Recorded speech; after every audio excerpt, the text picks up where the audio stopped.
Our Torah portion of the Shabbat is entitled Shmini. Shmini means eighth. The reference is to the eighth day of consecration of Aaron and his sons as priests in ancient Israel. The consecration services are moving along swimmingly until a strange and tragic episode unfolds. Two sons of Aaron, Nadav and Avihu, draw near to God. It's not quite clear exactly where they were, but it is clear what they were doing. They offered an Eish Zara, a strange fire, unto God, which God had not commanded them to do. What then happens is a fire comes forth from the Lord and incinerates them, consumes them, and strikes them dead. God thereafter insists that there be no normal mourning processes, rituals for these two sons of Aaron who have died suddenly and tragically. I believe that this is the Torah's authoritative and cautionary tale on what you and I today would call personal spirituality.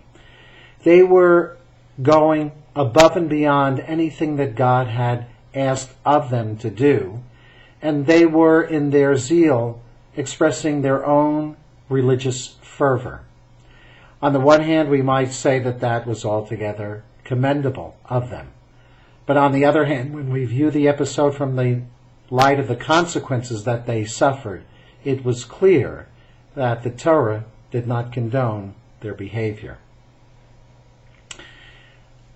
This leads to the Talmud's authoritative and again cautionary tale on the subject of what we would call today personal spirituality. It's in Tractate Chagigah 13b. It begins, Al ba'an nichnasu lefardes, four entered the Pardes. Pardes is an interesting word. Pardes in modern Israel means orchard, so we might understand four entered the orchard.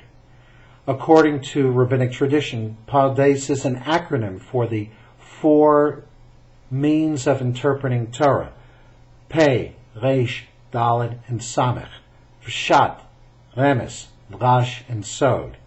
We can understand and interpret the literal meaning of the text. We can look for Remes, hints within the text. We can Drash, we can expound upon it. And finally, Sod. There are hidden, deep, mystical interpretations that we can make of the text. Finally, the word Pardes in Hebrew is derived from the same ancient Persian word from which the English word paradise is derived. So four entered the Pardes: Akiva, Ben Azai, Ben Zoma, and then the Acher, the other. Akiva said to the others, "When we reach the stones of pure marble, do not say, 'Water, water.'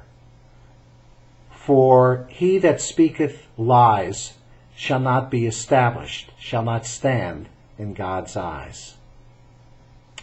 As the story unfolds, Ben Azai peaked and died. Ben Zoma peaked and went insane. The Acher peaked and lost his roots.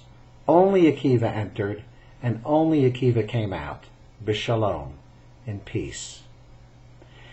It's clear that first, if ever the Talmud told a cryptic little story, this is the Talmud's quintessential cryptic little story.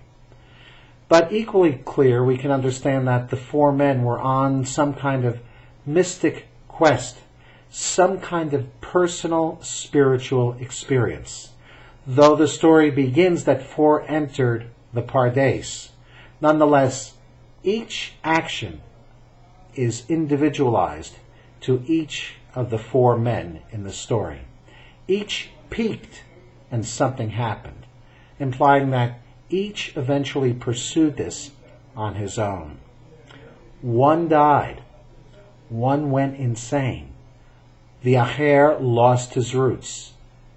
That was the rabbi's way of saying that, in fact, he became a meshumad, a heretic. The Acher, in fact, is an individual named Elisha ben Abuya. There's much to be learned from this story as we delve into each of the four characters. As was the case last Shabbat, the Talmud is telling a story that I must render now for the 10 minutes of YouTube time as briefly and concisely as possible.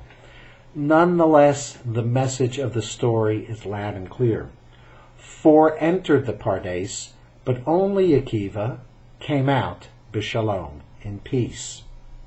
Clearly, 3 out of 4 who entered upon this mystic quest, 3 of the 4 who indulged in what you and I would call today, again, personal spirituality, came to some kind of harm. This is the Talmud's authoritative tale on mystic quests, on personal spirituality. I'm reminded of the wonderful quote by Sir Isaac Newton.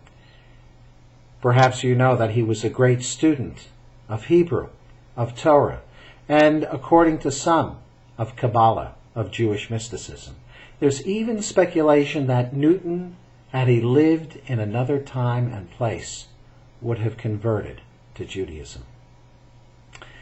Newton said regarding his accomplishments, "If I have seen a great distance, it is because I have stood on the shoulders of giants."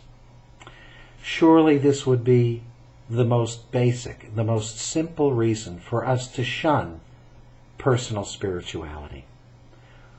We can stand on the shoulders of giants. We don't have to make all the effort to come to great insights and discoveries all on our own. We don't have to be led astray by pitfalls that might easily accompany a journey that's undertaken by ourselves individually. We can stand on the shoulders of Moses and the patriarchs and the prophets. We can stand on the shoulders of the great sages of the Talmud, of rabbinic literature altogether. And surely today we can stand on the shoulders of Jewish community as it's always intended to exist for us and for our people. Stand on the shoulders of giants and you will see a great, great distance. You can see to eternity. Stand on the shoulders of giants and you will be supported by 3,000 years of Jewish tradition that will ensure that you can never fall. Stand on the shoulders of giants. Come study Torah at Temple Emmanuel. Shabbat Shalom.